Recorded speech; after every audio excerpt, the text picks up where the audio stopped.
¿Qué onda, gente del Taco Geek? Bienvenidos a un video más.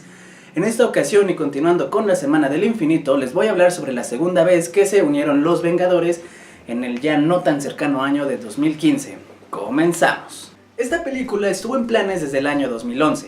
Sin embargo, en ese entonces no se sabía bien de qué trataría. Solamente se sabía que la fase 2 del universo Marvel cinematográfico culminaría con esta segunda entrega de Los Vengadores. Sin embargo, como dije, no se sabía de qué se trataría. Solamente se tenía la idea de que debía ser más pequeña, más personal y mucho más dolorosa que la primera entrega. Esto según palabras de Joss Whedon, el director de la cinta. Después del enorme éxito taquillero que fue The Avengers, se comenzó a trabajar de inmediato en la segunda entrega de esta franquicia, renovando los contratos de todos los actores, en especial de Robert Downey Jr., y es que su contrato terminaba justo después de Iron Man 3. Después de conseguir que Joss Whedon firmara como el director de la segunda entrega de la franquicia, se comenzó a hablar sobre qué temas tocaría esta cinta. Todo parecía indicar que la cinta sería mucho más grande y épica que su primera parte. Como dato curioso, tanto Spider-Man como la Capitana Marvel estuvieron incluidos en uno de los primeros borradores de guión de la cinta, aunque obviamente por cuestiones de derecho, Spider-Man no pudo salir en la película, y por cuestiones de tiempo, Captain Marvel tampoco pudo aparecer en la cinta. Pero ahí estuvieron, o sea, estaban planeados para aparecer. Como mencioné, Whedon dio muchas declaraciones de lo que veríamos en la película. Y en este caso, nos dijo que incluiría dos personajes de los cómics que son hermanos. Los fanáticos no esperaron para atar cabos y rápidamente dieron con la respuesta. Scarlet Witch y Quicksilver. Los hermanos mutantes que hace años eran considerados hijos de Magneto, que pertenecieron a la Hermandad de Mutantes Diabólicos y que más tarde se unirían a los Vengadores. Esto, junto con todas las declaraciones anteriores, las promesas de más epicidad y el antecedente de la película anterior, solo hicieron que el hype aumentara. Asimismo, en el mes de marzo del 2013 se publicó Age of Ultron, un evento de los cómics en el que el villano era el robot Ultron, quien finalmente había decidido conquistar la Tierra y exterminar a la humanidad. Y fue en agosto que se confirmó que el subtítulo de la segunda película de los Vengadores sería Age of Ultron, aunque se confirmó que no se basaría en el arco de los cómics. Aunque al principio esto causó desconcierto, pues los fans esperaban que Thanos fuera el villano luego de la escena postcréditos de la primera cinta, con el tiempo los fanáticos comenzaron a tener hype por la película. Después de todo, Ultron es uno de los más grandes villanos no solo de los Vengadores, sino de todo el universo Marvel. La filmación comenzó en febrero del 2014, realizándose sin problemas, pero sí con algunas filtraciones, y al final, la película se estrenó el 1 de mayo en Estados Unidos.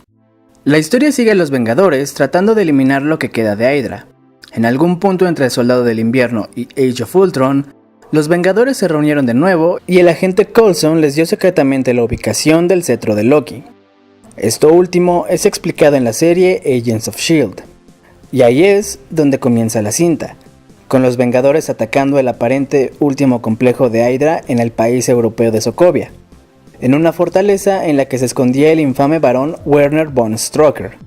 En el proceso se topan con los gemelos Maximoff, Wanda y Pietro, quienes, como resultado de los experimentos de Strucker con el cetro, obtienen poderes, siendo él un velocista y ella capaz de utilizar una extraña energía que le daba telequinesis y control mental.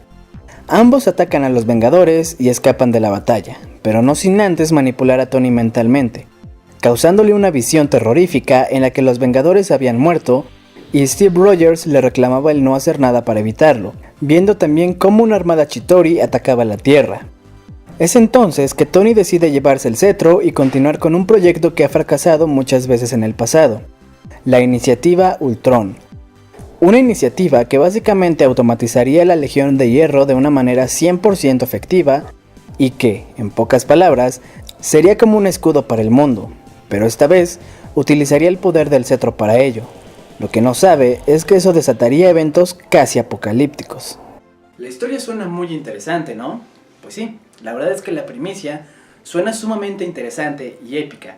No solamente implica que Tony va a actuar a espaldas del equipo, tal como ya ha pasado muchas veces en los cómics, sino que también iba a haber nuevos villanos y nuevas divisiones en un equipo que ya era aparentemente invencible. Lamentablemente, no todo lo que brilla es oro, y en el caso de Avengers Age of Ultron, Esa frase aplica a la perfección. La película fue un éxito taquillero, y siendo la cuarta película más taquillera del 2015 y la quinta película más taquillera de la historia, aunque actualmente ha bajado un par de puestos, quedando en octavo lugar con poco más de 1.400 millones de dólares. Lamentablemente, la película recibió críticas muy divididas de parte de la crítica especializada, ya que el argumento no tenía una coherencia muy buena y no se sabía a dónde quería ir, comparándola incluso con la fallida Spider-Man 3. De igual manera, la opinión de los fanáticos se vio dividida. Por un lado, había personas que defendían la película a capa y espada, y por el otro, había personas que la odiaron totalmente, al punto de acosar a Joss Whedon por Twitter, haciendo que el director llegara a cerrar su cuenta. Lo cierto es que la película no es ni de cerca igual de buena que su antecesora, pero tampoco es un desastre total. El problema de la cinta es el mismo que tienen muchas cintas de otros universos cinematográficos: el querer establecer las bases de todo lo que sigue en una sola película. En este caso, las Gemas del Infinito y El Camino a Infinity War, Capitán América Civil War, Thor Ragnarok y hasta Black Panther, en lugar de concentrarse en contar su propia historia. Lógicamente nada bueno podía salir de eso, pero aún así, la película fue un éxito total, y lo que es más, introdujo muchos momentos y escenas sumamente épicas, que, aunque no mejoran el argumento, sí hacen más disfrutable la película. Por ejemplo, la pelea entre Hulk y la armadura Hulkbuster, o el nacimiento de Visión.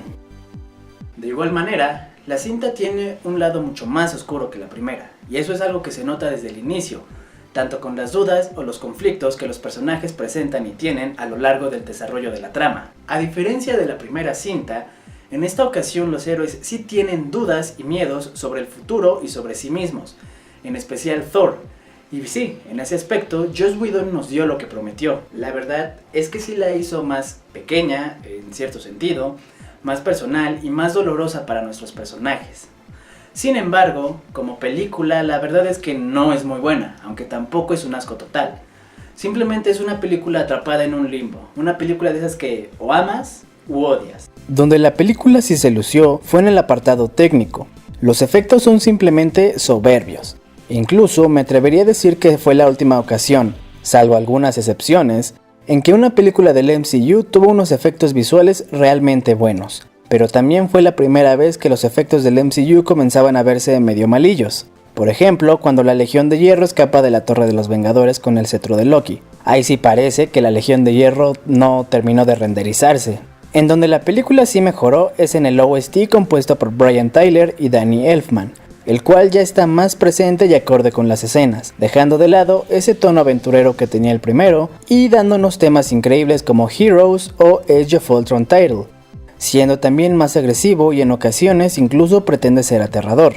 Dejando eso de lado, se nota bastante el desarrollo que los personajes tuvieron con respecto a la primera cinta, y ahora se notan más cómodos trabajando juntos, aun a pesar de la discordia causada por Tony, lo que, aunado a las excelentes actuaciones, resulta en algo muy disfrutable. Eso sí, el acento de Sokovia, o mejor dicho de Europa del Este, fingido por Elizabeth Olsen y Aaron Taylor Johnson, es horrendo, notorio y molesto, siendo casi una burla. Pero fuera de eso, todo está muy bien en el apartado actoral. En conclusión, Avengers Age of Ultron es una película que está lejos de ser buena, muy lejos de su antecesora, y está muchísimo más lejos de su sucesora, aplicando a la perfección esa frase de las segundas partes nunca son buenas. Pero la película logra sostenerse como un blockbuster, un muy buen blockbuster. ¿A qué me refiero con esto?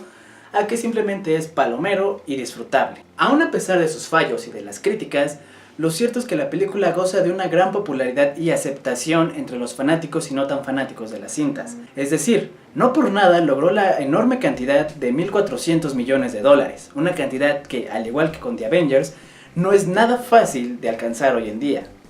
Tan es así que la película se encuentra en el top 10 de las películas más taquilleras de todos los tiempos. Sea como sea, la verdad es que la película es el pilar y la base de lo que es la fase 3 del universo cinematográfico de Marvel, ya que nos introduce muchos conflictos que se verían en dicha fase.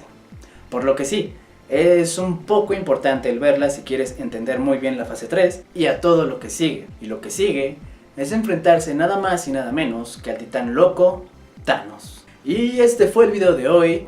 Si te gustó ya sabes que le tienes que dar like, compartirlo y suscribirte para más contenido así. En la parte de la descripción te dejo los links a nuestras redes sociales para que vayas y nos sigas. También te dejo el link al canal secundario para que vayas y te suscribas. Yo me llamo Ajax y soy el Taco Geek. Hasta la próxima.